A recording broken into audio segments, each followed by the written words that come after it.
नमस्कार, मैं हूं मीनाक्षी रजत और आप देख रहे हैं हमारा खास शो विस्फोट। विस्फोट में आज हम बात करेंगे पुतिन के खास प्लान की, जो उन्होंने यूक्रेन की फतह के लिए तैयार किया है।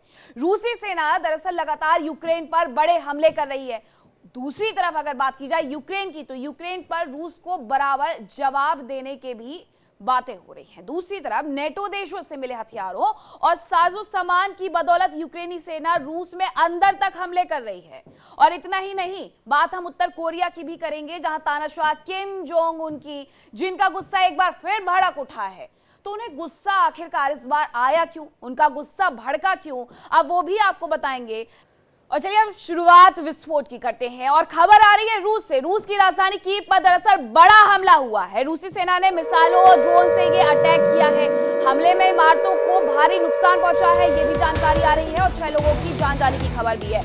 अब ये पूरी खबर समझिए कि हुआ क्या है, क्योंकि यूक्रेन और रूस के बीच में एक लंबे समय से युद्ध चल रहा है। तो ऐसे में रूसी सेना ने मिसाइलों और ड्रोन से अटैक कर दिया है। कहां पर किया है? यूक्रेन की राजधानी कीव में ही अटैक किया गया है। हमले में इमारतों को नुकसान पहुंचा। इसके अलावा अटैक में 6 लोगों की जान भी चली गई है, ये जानकारी मिली है। अब ये तस्वीर देखिए किस तरीके से यहाँ पर जो लोग जिन्हें चोट पहुंची है उनका रेस्क्यू किया जा रहा है। जिन लोगों की मौत हुई है उन्हें भी यहाँ से रेस्क्यू करके हॉस्पिटल लेकर के जा रहे हैं। ये पूरी तस्वीर विस्तृत निकल करके सामने आई है, जहां इस पूरी बिल्डिंग को तबाह कर दिया गया है। और ये कोई पहली बार नहीं है, बार बार इसी तरीके से यूक्रेन की राजधानी कीव से तस्वीरें निकल करके सामने आती हैं, जहां पर रूस एक बड़ा हमला करने के लिए हमेशा तैयार रहता है। उसका मानना यह है कि अगर कीव पर हमला कर लिया, वहां पर उसने अपना दावा जमा दिया, तो वो पूरे तरीके से यूक्रेन को अपने में मिला लेगा। रूसी सेना ने मिसाइलों से अटैक किया, जिसकी वजह से ये इमारत देखिए किस तरीके से पूरी की पूरी इमारत खंडर में तब्दील हो गई है। रूस के हमले की वजह से यूक्रेन के अलग अलग हिस्सों से इसी तरीके से तस्वीरें निकल करके सामने आती हैं।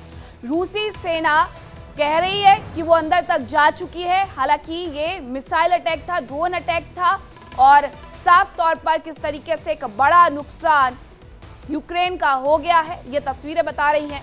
हमले में इमारतों को नुकसान पहुंचा सो पहुंचा। 6 लोगों के जान जाने की जानकारी भी इसमें मिल रही है। ये तस्वीरें उस बिल्डिंग की हैं जहां पर ये अटैक किया गया था।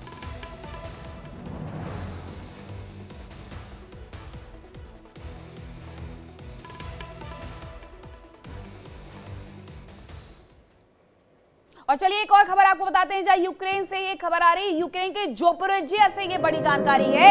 IAEA प्रमुख से मिले हैं रूस के अधिकारी। खबर क्या चली, जल्दी से आपको समझा देते हैं। जोपोरिजिया परमाणु संयंत्र की सुरक्षा पर चर्चा हुई है। और देखिए IAEA प्रमुख से मिले हैं अधिकारी। जोपोरिजिया परमाणु संयंत्र की सुरक्षा पर चर्चा की जा रही है, क्योंकि बार बार जो है हमले हो रहे हैं और ऐसे में जरूरी है कि उसे कोई भी नुकसान ना पहुंचे, वरना एक बड़ा नुकसान सिर्फ रूस यूक्रेन को नहीं पहुंचेगा, आसपास जो उनका पूरा रहने का तरीका है, लेकिन उसके अलावा भी जो और देश है उन्हें भी ये नुकसान पहुंच सकता है। परमाणु दुर्घटना रोकने के उपायों पर चर्चा हुई है। तो अब ये 2 बड़ी खबरें हैं। आप ये समझिए कि किस तरीके से बार बार रूस की तरफ से यूक्रेन को निशाना बनाया जा रहा है। और इस बार एक बड़ा हमला जब किया गया, मिसाइल से अटैक किया गया है, तो 6 लोगों की जान चली गई। एक इमारत पूरी की पूरी ध्वस्त हो गई है।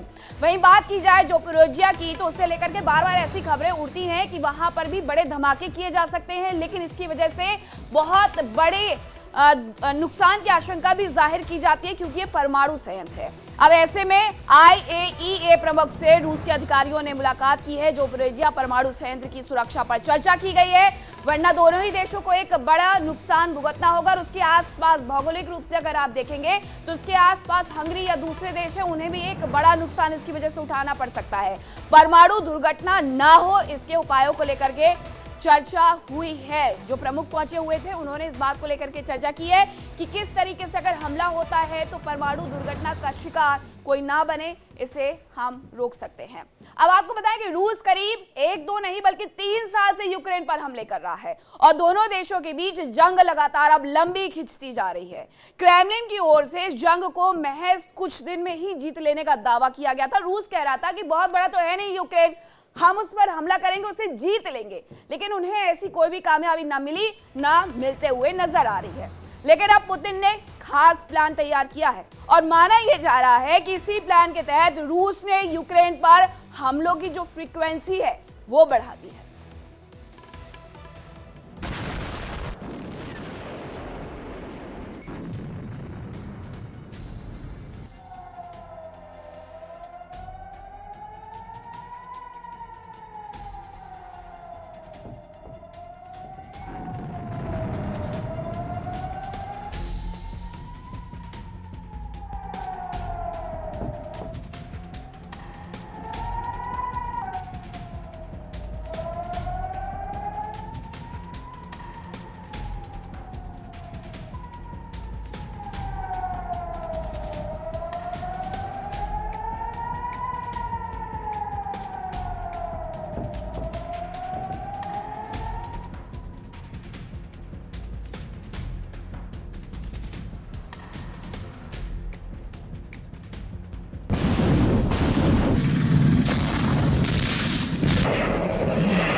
रूस के धमाकों से दहल रहा यूक्रेन।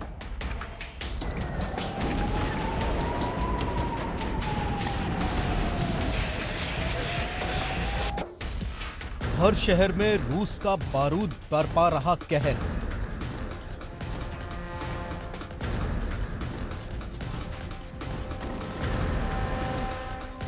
क्रेमलिन के गुस्से से कांप रहा कीव।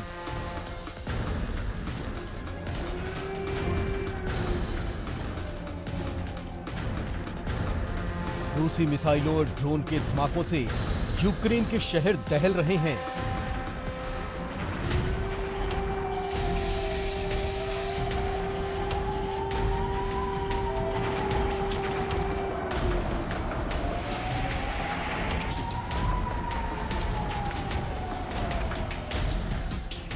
यूक्रेन के शहरों पर रूसी बारूद कहर बरपा रहा है।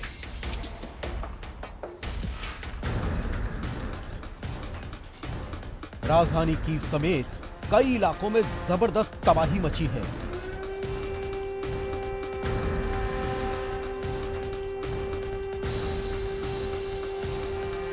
क्रेमलिन के आदेश पर यूक्रेन फतह के लिए निकली रूसी सेना यूक्रेन के शहरों पर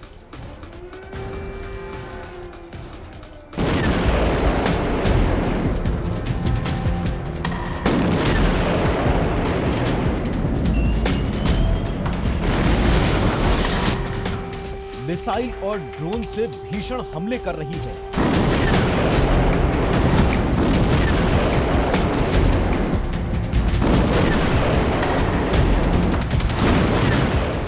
रूस के हमलों से राजधानी कीव, ज़ैपोरिज़िया और डोनेत्स्क समेत कई शहर आग की लपटों से घिर गए हैं। तस्वीरें देखकर यूक्रेन में हुई तबाही का अंदाजा लगाया जा सकता है। सैकड़ों इमारतें, हजारों गाड़ियां तबाही की आग से घिरी दिखाई दे रही हैं।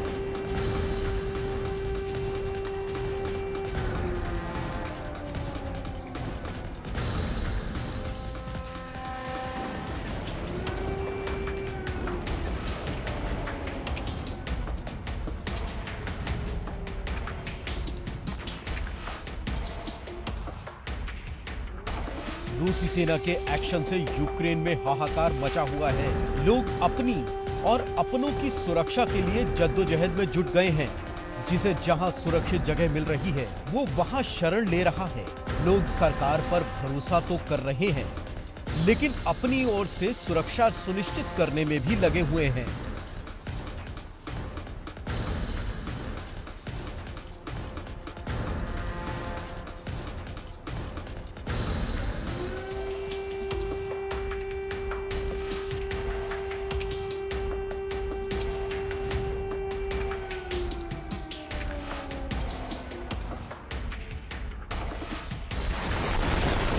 रूसी सेना के ठिकाने पर यूक्रेन के सैन्य ठिकाने हैं, लेकिन ड्रोन और मिसाइल अटैक से शहरों के रिहायशी इलाकों के जरूरी इंफ्रास्ट्रक्चर भी तबाह और बर्बाद हो रहे हैं।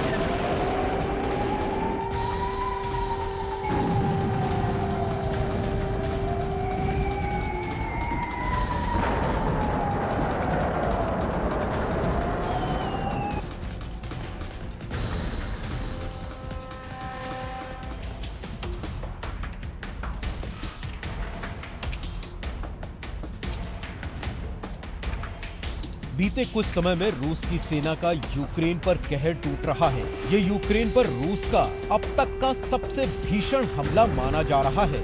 रूस की सेना के मिसाइल और ड्रोन चुन चुन कर टारगेट पर गिर रहे हैं और एक के बाद एक तबाही की नई इबारत लिखते जा रहे हैं।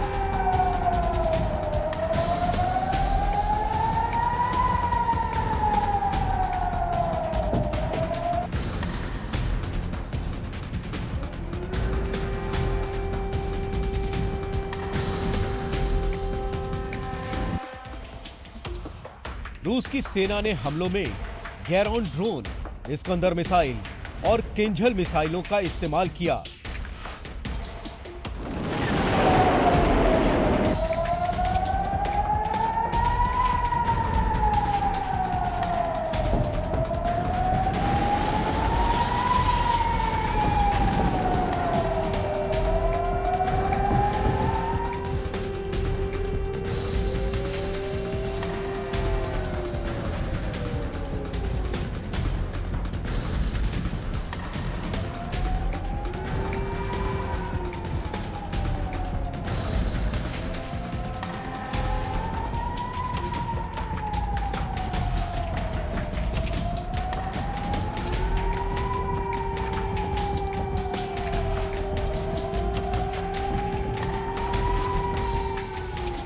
बीते 3 साल से ज्यादा समय से यूक्रेन पर बारूद की बारिश कर रहा है, लेकिन अब सवाल ये है कि अब रूस इतने भीषण हमले क्यों कर रहा है।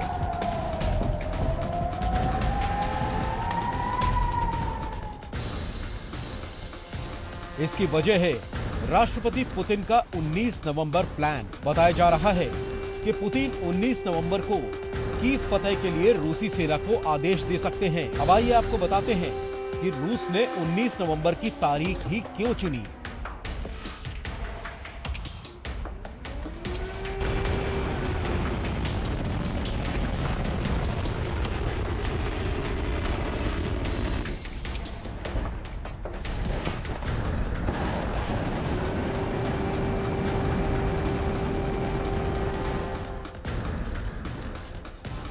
रूस में हर साल 19 नवंबर को मिसाइल और आर्टिलरी फोर्स डे मनाया जाता है।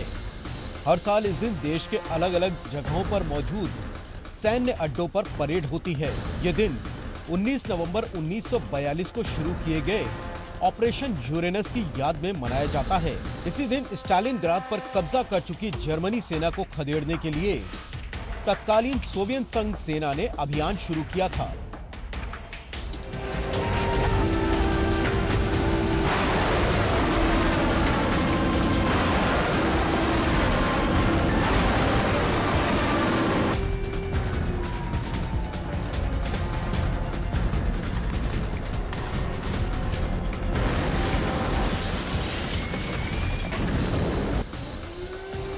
और अब माना जा रहा है कि पुतिन की सेना इसी तारीख को कीव पर रूस का झंडा फहराने के लिए कूच कर सकती है।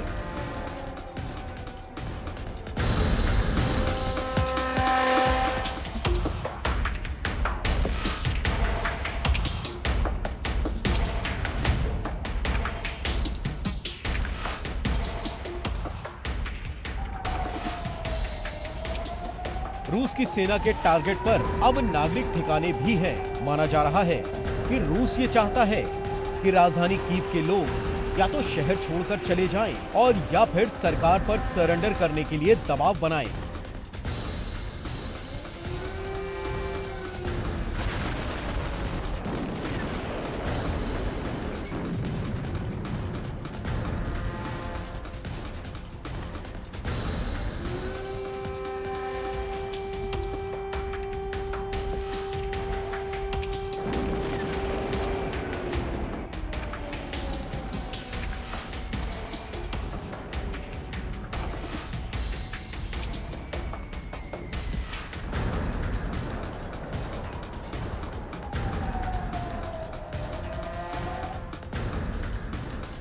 राजधानी कीव पर शुक्रवार सुबह हुए मिसाइल और ड्रोन से हमले में कम से कम 6 लोगों की मौत हो गई। धमाकों की वजह से इमारत में बड़े बड़े छेद हो गए और आग लग गई।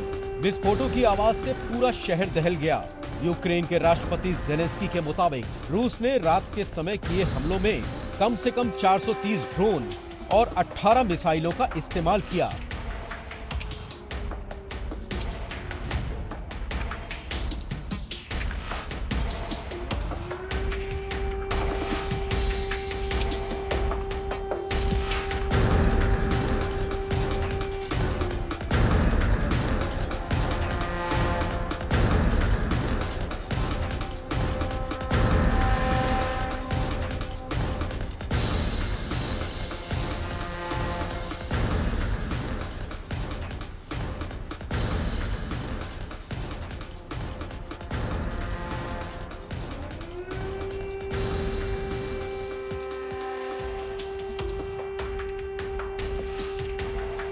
ये मिसाइलें और ड्रोन लोगों के घरों, ऊर्जा संयंत्रों और नागरिकों के लिए बनाई गई बुनियादी ढांचों पर गिरे और उन्हें तबाह कर दिया।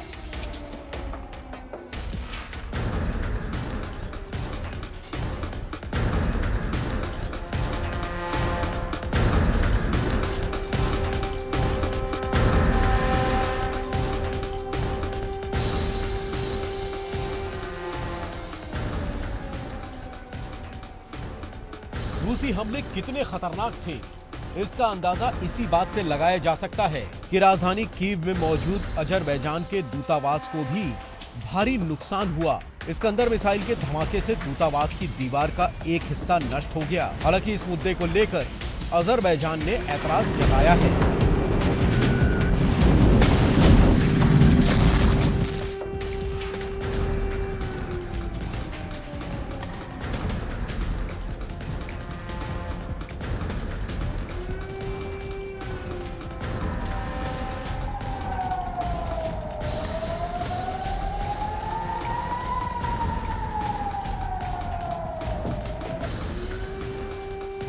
उधर रूसी सेना के जवान ज़ैपोरिज़िया पर भी बम बरसा रहे हैं। यहां मौजूद परमाणु संयंत्र की सुरक्षा पर सवाल खड़े हो रहे हैं। हालांकि खुद रूस के अधिकारियों ने अंतर्राष्ट्रीय परमाणु ऊर्जा एजेंसी यानी IAEA के प्रमुख से मुलाकात की।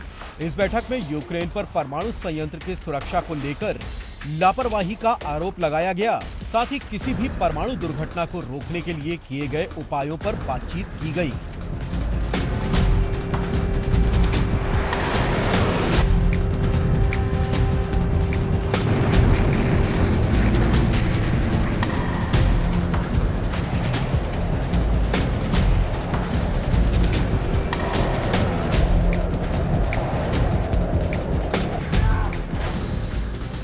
रूसी सेना यूक्रेन पर हमलों में बार बार ग्लाइड बमों का इस्तेमाल कर रही है।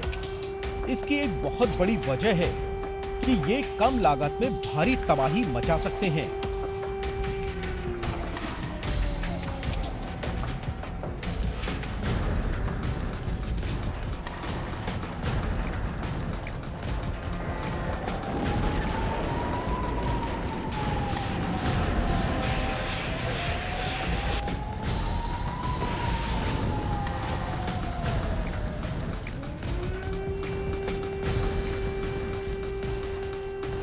पुतिन की सेना ने ज़ैपोरिज़िया में शाही ड्रोन से हमले किए, तो वहीं खार्किव में ग्लाइड बम गिराए। हालांकि कुछ ड्रोन और बमों को तो यूक्रेन की रक्षा प्रणाली ने नष्ट कर दिया, जबकि बाकी बम और ड्रोन रिहायशी इलाकों पर गिरे, जिससे बिजली की सप्लाई ठप हो गई, पानी के टैंकर फट गए और शहर का एक बड़ा हिस्सा अंधेरे में डूब गया।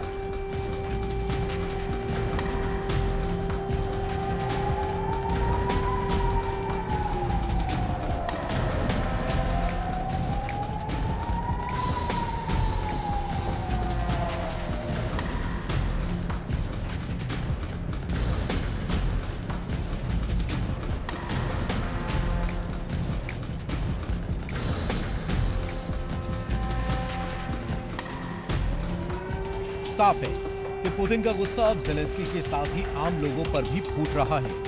हालांकि रूस नागरिक इंफ्रास्ट्रक्चर को निशाना बनाने से इनकार कर रहा है, लेकिन ये भी सच है कि रूसी मिसाइलें नागरिक ठिकानों को भी तबाह कर रही हैं। दोनों देशों के बीच 3 साल से ज्यादा समय से चल रही इस जंग की कीमत दोनों देशों के मासूम नागरिकों को चुकानी पड़ रही है।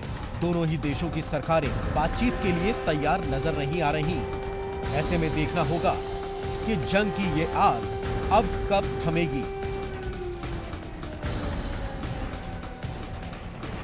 Bureau report, India daily.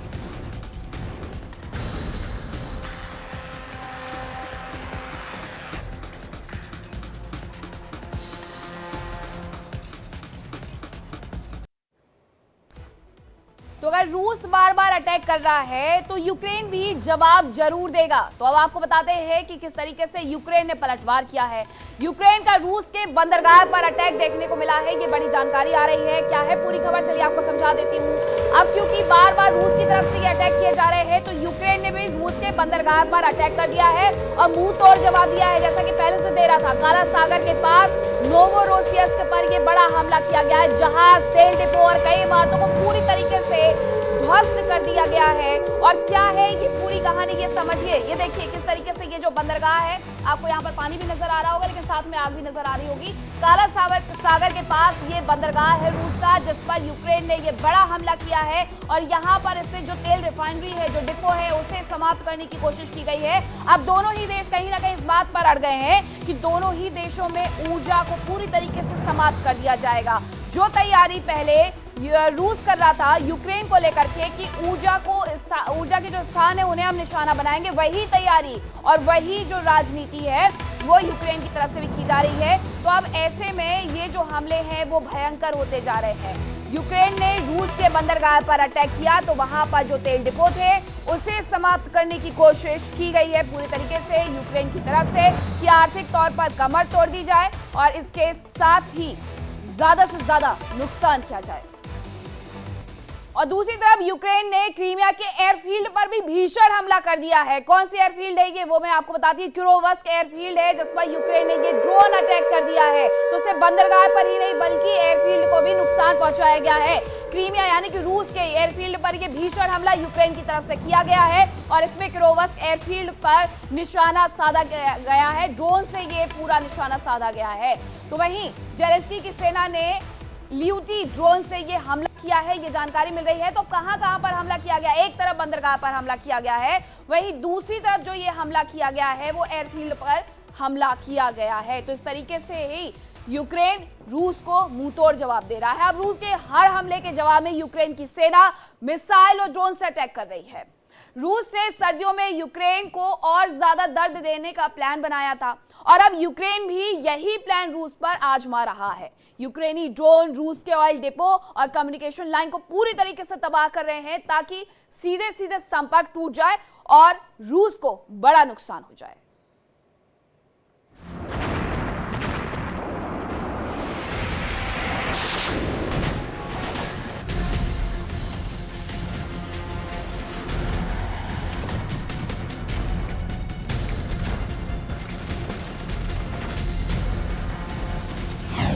Ukraine का रूस पर पलटवार।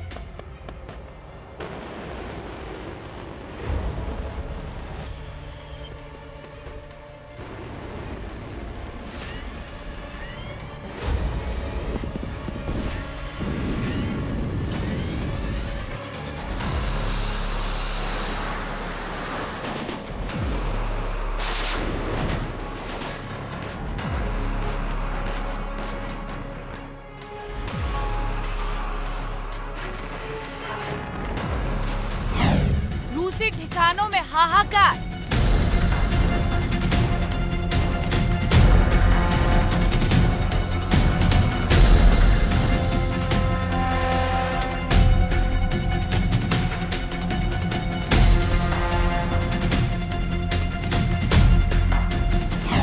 क्रेमलिन पर यूक्रेनी कहर।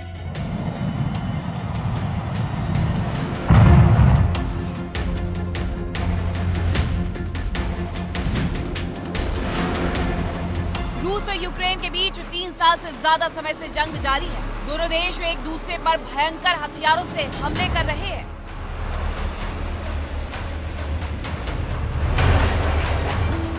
दोनों ही देशों की तोपें एक दूसरे पर आग की बरसात कर रही हैं। जवान कदम ताल कर रहे हैं और टैंक गरज रहे हैं।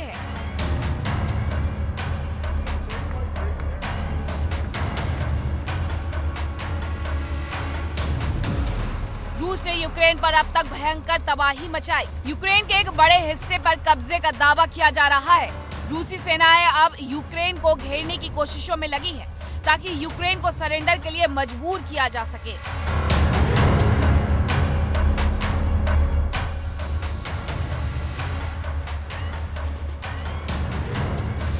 हालांकि शुरुआत में रूस को ये जंग काफी हल्की लग रही थी। दावा किया जा रहा था कि कुछ ही दिनों में रूस की सेनाएं यूक्रेन पर अपना झंडा फहरा देंगी, लेकिन यूक्रेन को नेटो देशों का साथ मिला, हथियार मिले, जवानों को ट्रेनिंग मिली, या यूं कह दे कि रूस के लिए मुश्किलें बढ़ गई।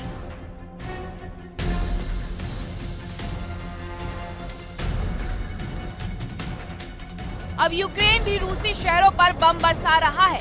रूस के अंदर तक घुसकर ड्रोन से अटैक कर रहा है। यूक्रेनी ड्रोन अटैक के आगे रूस का डिफेंस सिस्टम भी नाकाम नजर आ रहा है।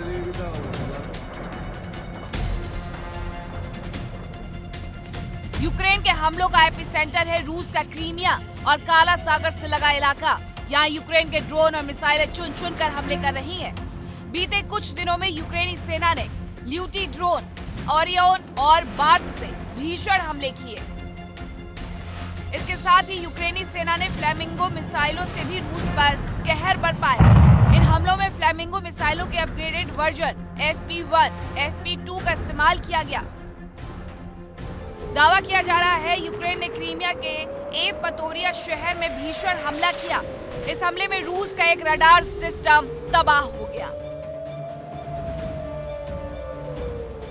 रूस का यह रडार सिस्टम नेवी के लिए काफी अहम था। बताया जा रहा है कि यहां पर 2 दिन में तीसरी बार हमला किया गया।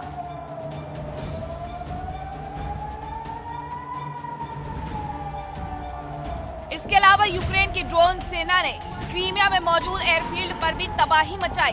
दावा है कि रूस के कई एयरक्राफ्ट और हेलीकॉप्टरों को भारी नुकसान पहुंचा।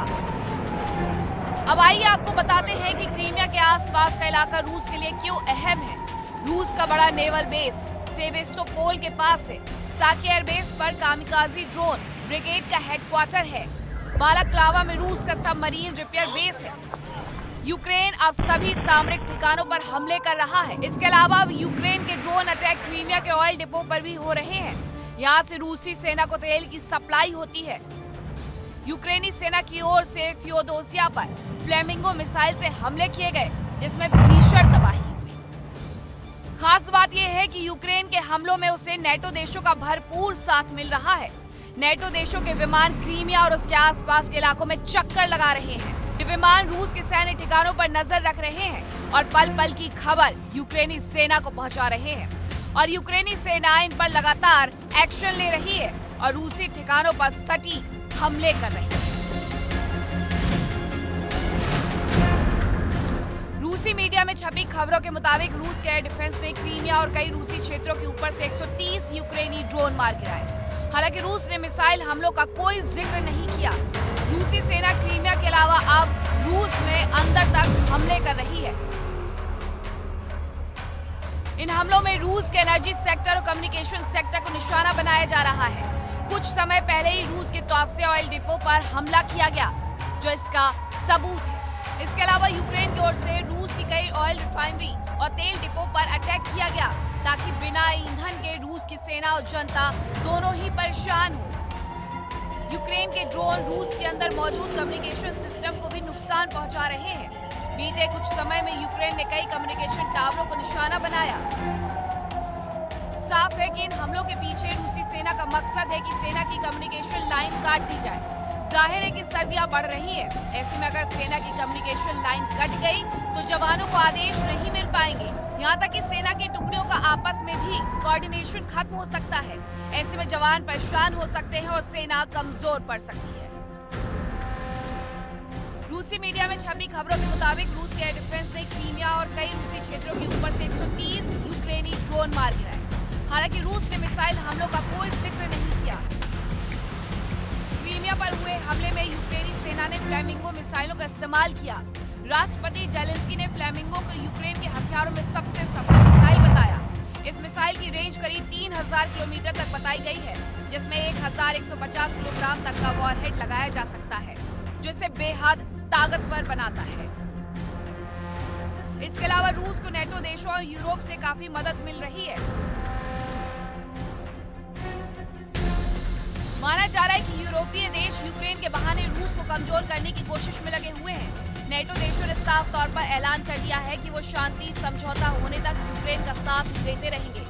यानी जब तक दोनों देशों के बीच शांति स्थापित नहीं हो जाती, तब तक नेटो देश यूक्रेन को हथियार और दूसरे साजो सामान पहुंचाते रहेंगे।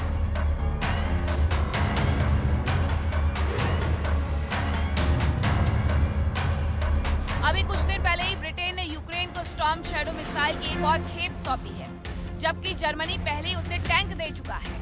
खबर है कि पेंटागन ने भी यूक्रेन को टॉम हॉक मिसाइल देने का प्रस्ताव को मंजूरी दे दी है। हालांकि अभी इस प्रस्ताव को राष्ट्रपति ट्रंप की मंजूरी का इंतजार है। खबर है कि टॉम हॉक मिसाइलों की सप्लाई में देरी हुई तो यूक्रेन ने खुद ही फ्लेमिंगो मिसाइल को अपग्रेड कर लिया। हालांकि नेटो देशों को रूस जैसी महाशक्ति की नाराजगी भी झेलनी पड़ सकती है। रूस एक के बाद एक हथियारों का परीक्षण कर यूरोप को दहशत में डाल रहा है, लेकिन ये तो तय है कि रूस को इस जंग में भारी नुकसान हो रहा है। अब रूस इस तबाही से कैसे बचता है, ये तो आने वाला समय ही बताएगा। Bureau report, India daily.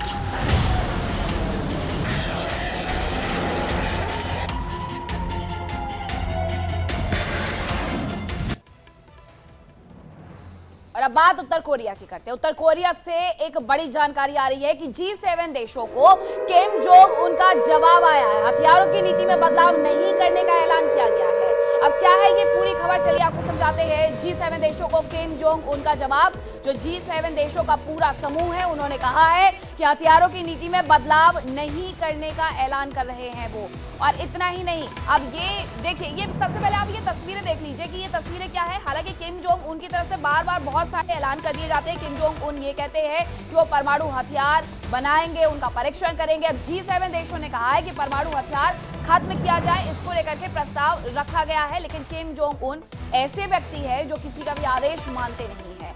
G7 देशों को किम जोंग उन का जवाब आ गया कि हथियारों की नीति में बदलाव नहीं करेंगे। ये बड़ा ऐलान उनकी तरफ से कर दिया गया है। पिछले दिनों की ही अगर बात की जाए तो सबसे पहले राष्ट्रपति ट्रंप की तरफ से ये कहा गया था कि रूस हो, चीन हो, पाकिस्तान हो या फिर उत्तर कोरिया हो, उनकी तरफ से परमाणु परीक्षण किया जा रहा है तो हम भी करेंगे।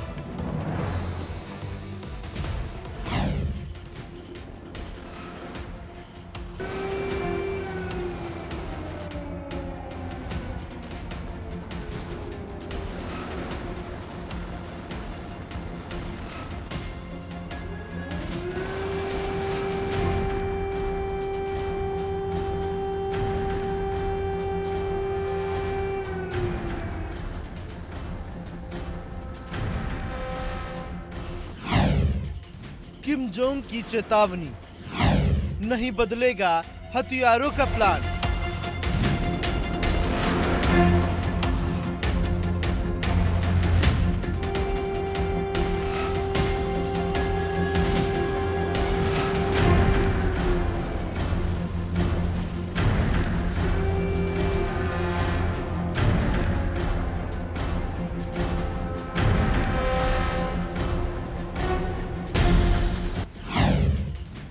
G7 देशों के स्टेटमेंट पर जताया ऐतराज।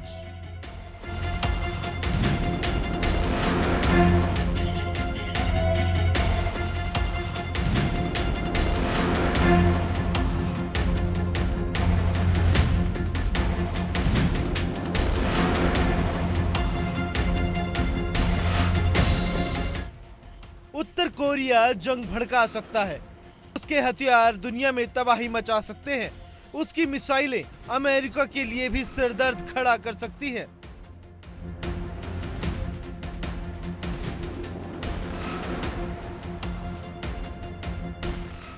उत्तर कोरिया का तानाशाह किम जोंग भड़क गया है।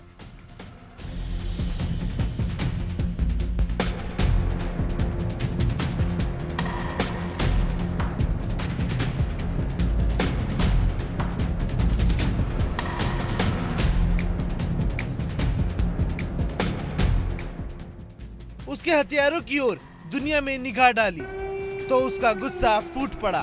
उसने दुनिया को दो टूक कह दिया कि वो अपने हथियारों की नीतियों में कोई बदलाव नहीं करने जा रहा।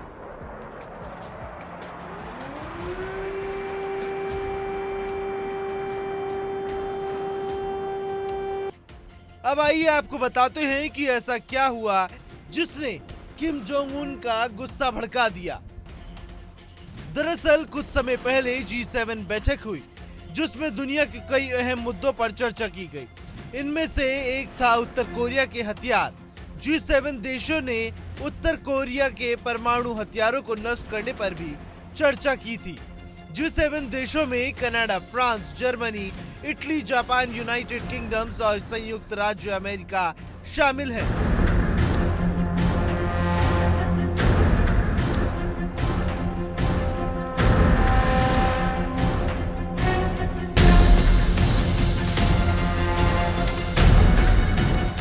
खबर है कि G7 देशों के इस प्रस्ताव के बाद ही किम जोंग उन का गुस्सा भड़क गया और उसने दो टूक कह दिया कि वो अपनी हथियारों की नीति में कोई बदलाव नहीं करेगा।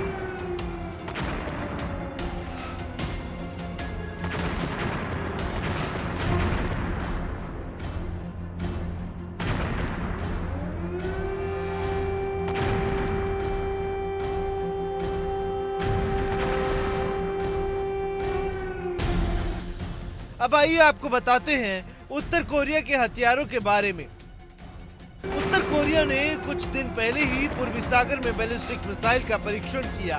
बताया जा रहा है कि ये मिसाइल समुद्र में गिरने से पहले करीब 700 किलोमीटर तक उड़ी। हालांकि इसकी क्षमताओं के बारे में ज्यादा जानकारी नहीं दी गई।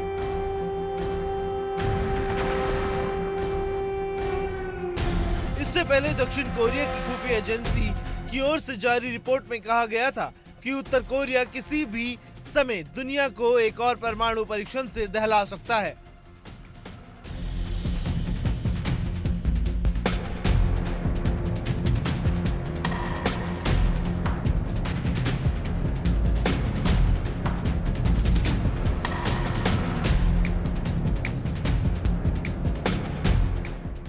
इसके लिए उत्तर कोरिया के वैज्ञानिकों ने तैयारी शुरू कर दी है। सेना ने भी संसाधन जुटा लिए हैं।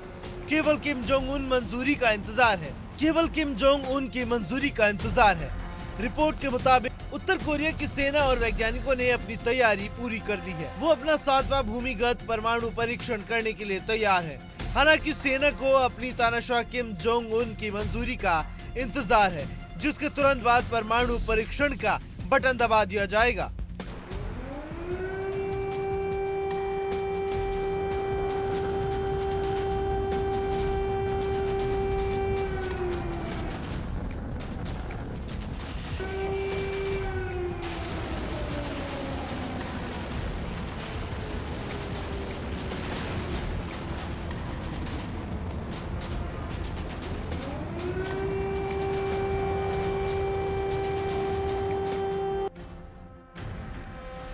खबरों के मुताबिक किम के पास करीब 50 परमाणु हथियार मौजूद हैं।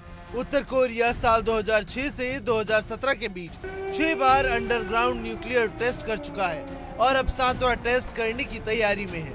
बताया जा रहा है कि ये टेस्ट पुंगेरी इलाके में किया जा सकता है। माना जा रहा है कि किम जोंग उन पहले उस इलाके का दौरा करेंगे, विशेषज्ञों से बात करेंगे और फिर परीक्षण के लिए मंजूरी देंगे, जिसके बाद दुनिया को एक और परमाणु धमाका सुनने को मिल सकता है।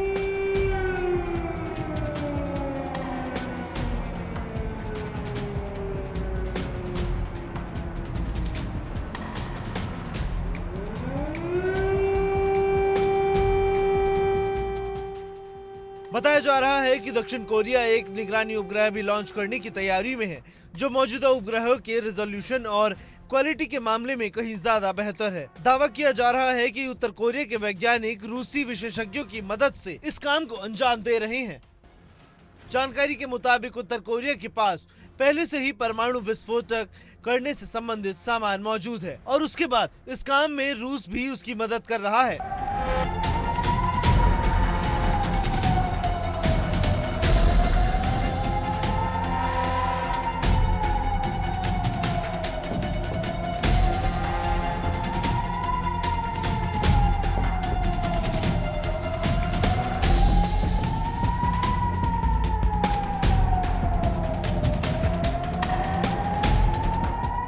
हालांकि G7 की बैठक से पहले दुनिया के कई देश उत्तर कोरिया पर एक्शन का ऐलान कर चुके हैं।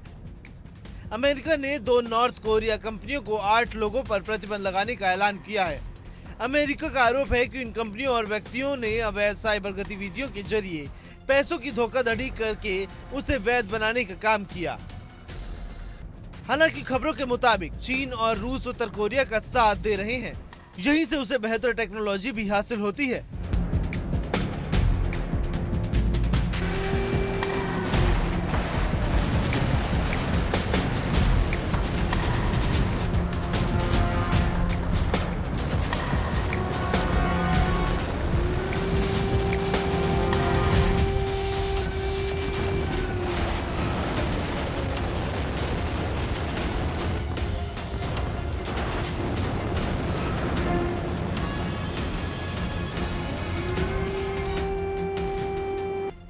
और अब G7 देशों के प्रस्ताव से किम जोंग का गुस्सा भड़क सकता है। Bureau report, India daily.